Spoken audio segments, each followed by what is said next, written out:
Everyone. My name's Greg Fuller. I'm the Vice President of our Skillsoft Technology Solutions. Nice to meet you today.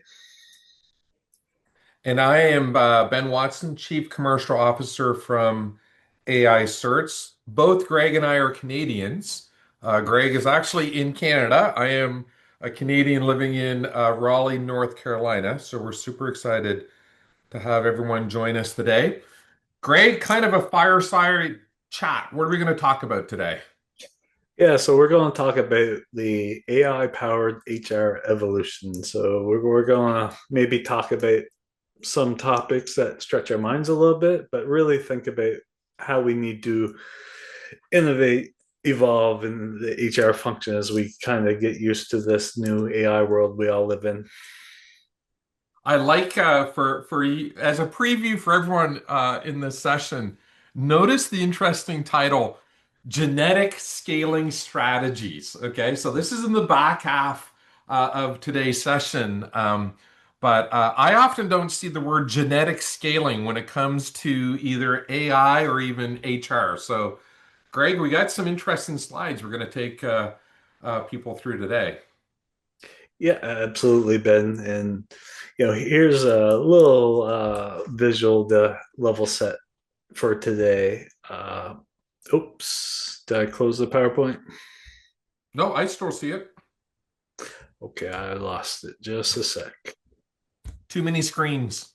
Yeah, here we go. So, just to level set for today, we really want to start to ask ourselves, what if the HR function becomes obsolete by 2 years? I know a lot of people think that's a little bit science fiction, but if you looked at a lot of discussions happening online, they're even talking about the CEO function maybe disappearing by that point in time. So, I don't think we'll quite get there, but a couple of key stats, that we came across to share here is, well, about 74% of CEOs say their job's at risk, and 40% or greater HR initiatives get abandoned as well. So if you think about that, we're trying to move from these fear stats that we're presetting the context today with, but really transitioning more to a framework, knowing that all this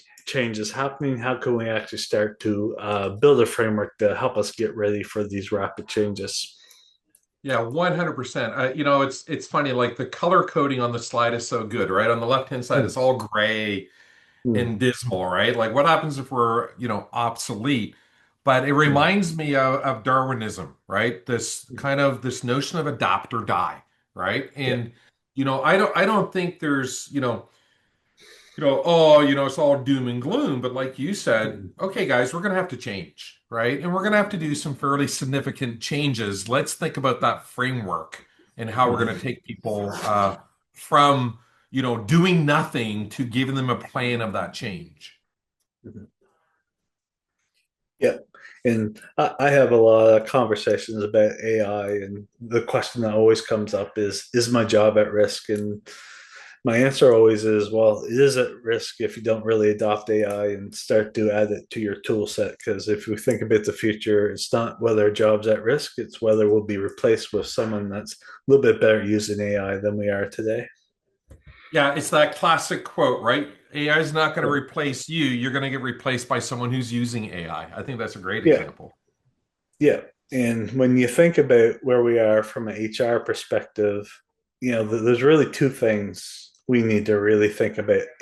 First and foremost is the automation impact. And, there's really lots of things HR people do. I always, use the resume example. We're at this point where we don't have to filter through hundreds and hundreds of resumes when we have a job opening. There's lots of pain points AI can help us with. But what's super interesting, especially for me, is we also have a brand new skill demand pipeline coming up, and even a lot of a lot of organizations are really looking at skills as a revenue pipeline as opposed to historical ways of looking at skills. But and there's a great new ecosystem at skills that HR is going to have to be a big partner for us to build. Yeah, isn't that an interesting comment, right? Like one, I always like seeing stuff from Josh, right? Because he has his finger on the pulse of things, right? A lot of Mm-hmm. this is around automation of tasks, right? Especially when it comes to the HR role, that if it's done and thought about correctly, it then frees up all of us that live in the HR world to then focus on what you just said, which is while my life can be, easier because my basic reoccurring tasks I can automate, now I can go and spend my time on, geez, what do the new roles look like? What are these new skills, right? Because it's not like what HR does today in terms of filling jobs and making sure people are good at their jobs. Fundamentally, those jobs are going to be changing as well. So interesting times. Yeah, I think this is one of the most exciting times to be at least alive in my professional career so far. Now, Greg, while you go to the next slide, I'm going to hold up. Oh, you guys can't see it. My Tim Hortons mug. All right. Mhm. Anyone who knows Canadians, you know how we love our Tim Hortons coffee. So, Greg, I'm drinking my coffee. I'm going to get even Yeah. more excited by the end of this All webinar. right. All right. Super proud of you.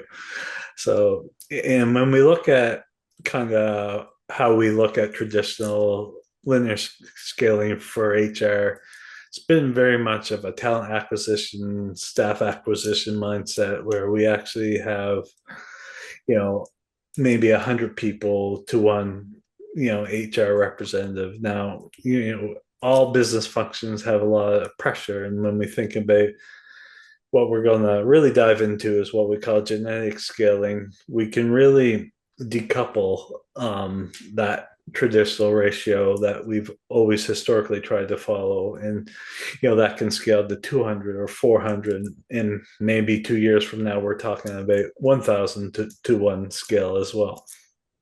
Isn't that crazy, right?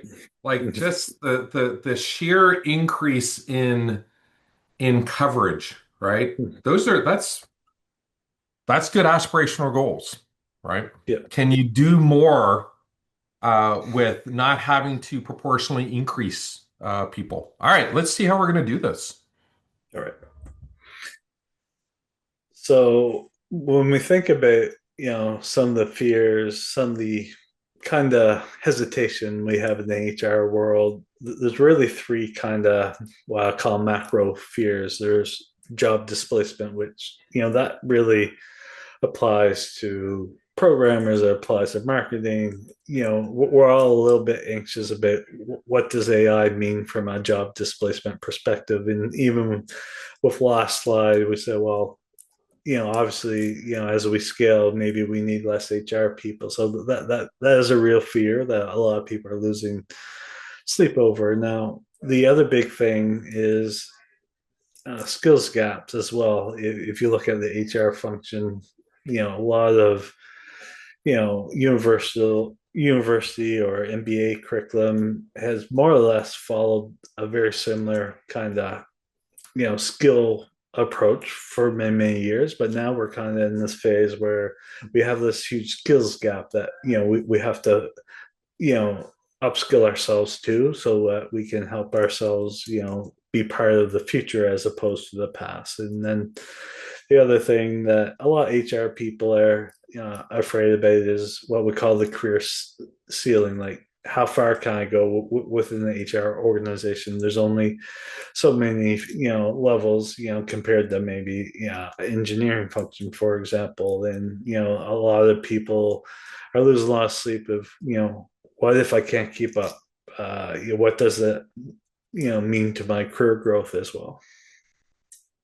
Yeah, it's interesting because that last one is kind of new, right? Like like wow, is my career path in HR changing in addition to as I worry about my job and I worry about, the skills I have or I don't have. I kind of like two things on this slide. In the upper right-hand corner, a new acronym for all of us, Mhm. FOBO, fear of becoming obsolete. I think is very relevant, in this new world of AI. But I'm basically always an optimistic person, right? And I like at the bottom, guys, if we think about this the right way, it's an advantage to HR, right? It's a way to allow us to do more things and have a bigger business impact than we have before. We're not just filling job roles and keeping people functional in their jobs. We can actually go and redefine the way that people think about HR as well. I guess that must be a dove in the bottom right-hand corner. Uh, Peace and liberty and happiness icon in the bottom right. So, all right. Yeah, It's a good setup slide for today's yeah. topic. But what our theme will be today is the text on the bottom as well. Like, don't think about AI replacing HR. Think about it liberating HR and really opening new doors that don't exist today as well. Yeah, new opportunities, Yeah, right?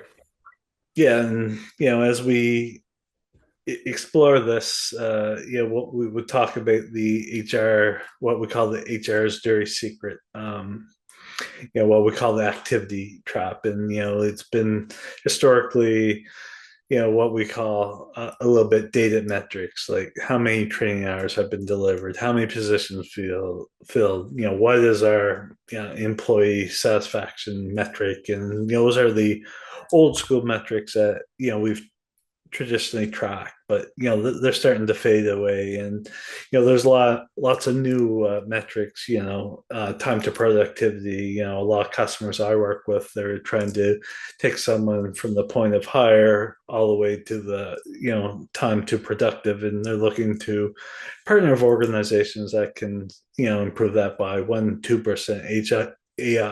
AI can help us get that to 10-15%, but more importantly, we have to think about our internal customers as well, and what is that customer resolution speed. So really trying to reframe the whole concept of how we think about success in the HR space.